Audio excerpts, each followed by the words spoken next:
자, 그럼 이어서 주진 의원 질의해 주십시오.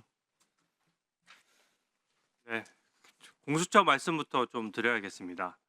국민 세금으로 운영되는 공수처가 국민 앞에서 이 거짓으로 해명을 하다니 굉장히 부끄럽게 생각합니다. 제가 오전에 공수처에서 중앙지방법원에 압수통신영장을 청구했다가 기각됐고, 그 기각 사유에는 공수처 수사권에 대한 의문이 있다라는 내용이 포함되어 있고, 또 그것 때문에 검찰에 공수처가 기록을 보낼 때 기각된 영장은 빼고 보냈다, 이런 말씀을 한번 드렸습니다. 근데 공수처는 그동안 여러 차례 국민의힘 의원들의 질의에 대해서 대통령 압수통신영장까지 중앙지방법원에 청구한 적이 분명히 없다라고 여러 차례 공식적으로 답변했고, 심지어 오늘까지도 언론에 대고 대통령에 대한 압수영장 청구한 적 없다, 이렇게 부정을 했습니다. 근데 방금 대통령 변호인단이 발표한 내용을 보니까 중앙지법에 청구한 대통령 압수통신영장이 있다는 것입니다. 변호인단도 이제 형사사건이 시작되니까 그 기록에서 그것을 찾아낸 것이죠. 그러면 이때까지 그러면 저한테 제출했던 공수처의 서류는 모두 허위 공문서 작성입니까?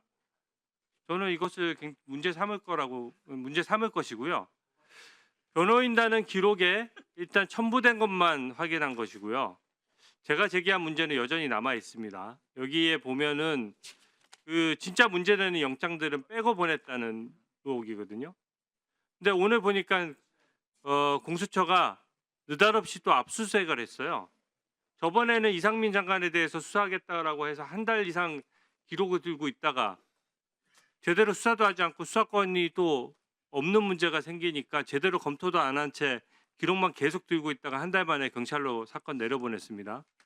그렇게 시간 끌다가 지금은 느닷없이 압수수색을 또 해가지고 오늘 보도가 났는데, 이 공수처장이 다음 저희 출석할 때 이 압수수색을 핑계로 뭐 수사 중이니 어쩌니 하면서 안 나온다 그러면, 네, 반드시 공수처장에 대해서 반드시 구인영장을 저는 발부해야 된다라고 생각합니다. 제가 의사진행성 발언이죠. 오늘 보면은 민주당 의원님들께서 그 다 단독으로 의결하셔서 지금 대통령에 대한 구인영장까지 다 했지 않습니까?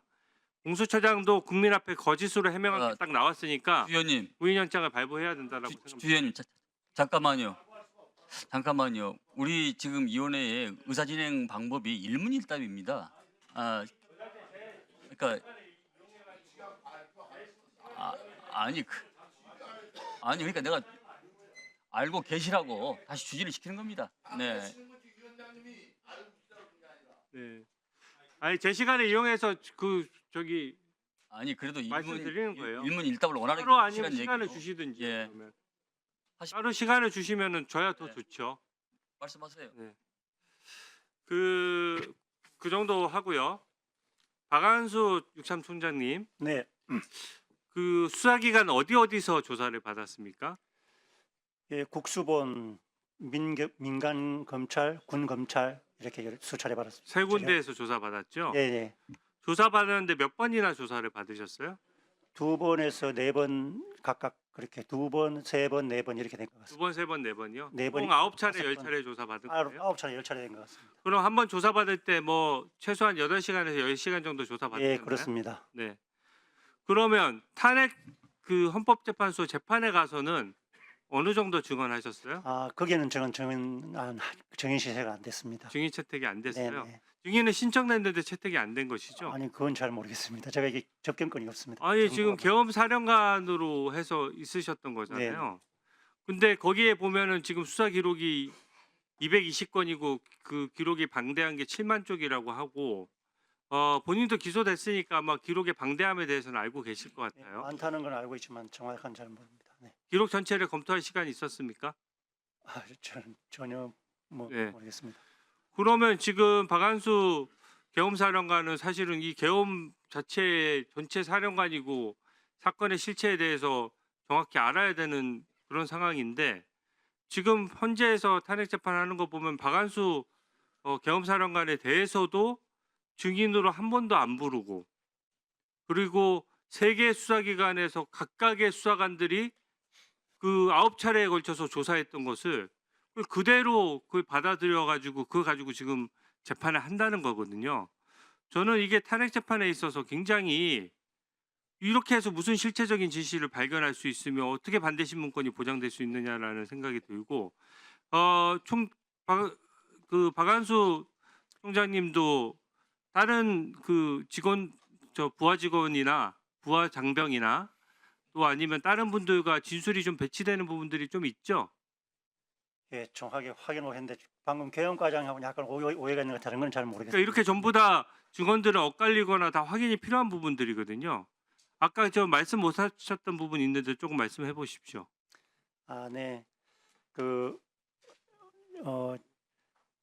아까 쭉 다 말씀드렸고 계엄과장은 이제 03시 03분에 이렇게 해제를 건의했다고 저에게 얘기했는데 저는 제3자가 뭐 이렇게 규정을 알려주듯이 이렇게 좀 인식을 했습니다. 그 전에 그 지휘감독권에 대해서 약간 그렇게 인식했고 두 번째 이제 저에게 한 게 그걸 건의라고 하는데 제가 듣기에는 저는 해제 권한이 없다고 저는 인식하고 있는 상태에서 해제해야 됩니다 이렇게 얘기하니까 그게 아니고 내가 어떻게 하는지 내가 어떻게 건의를 해야 되는지 문서를 만들어야 되는지 매뉴얼도 없으니까 좀 알려주라 하는 그런 입장이었고 다행히 그것을 들었을 때 또 중요한 얘기이기 때문에 주변에 있는 구성은 안 됐지만 참모들이 좀 있었습니다. 거기서 물어보고 야 이거 어떻게 해야 되냐 물어보니까 그 꼭지가 중요한 꼭지이기 때문에 장관님 지시를 받자 결심을 받자 해서 바로 장관님 한층 위에 계셨기 때문에 빨리 결심받기 전에 막 내부 계단을 통해서 올라갔던 그런 상황이었고 교회는 지난번에 진술한 바와 같았고 6번에서 상황실을 구성하는 것도 마찬가지로 6번은 능력이 없습니다. 그래서 합참이 먼저 구성을 되어야 되는데 한 11시 여간 10시 57분에서 11시 여간에 6번은 올라오라고 좀 해라. 그리고 합참을 빨리 구성하자.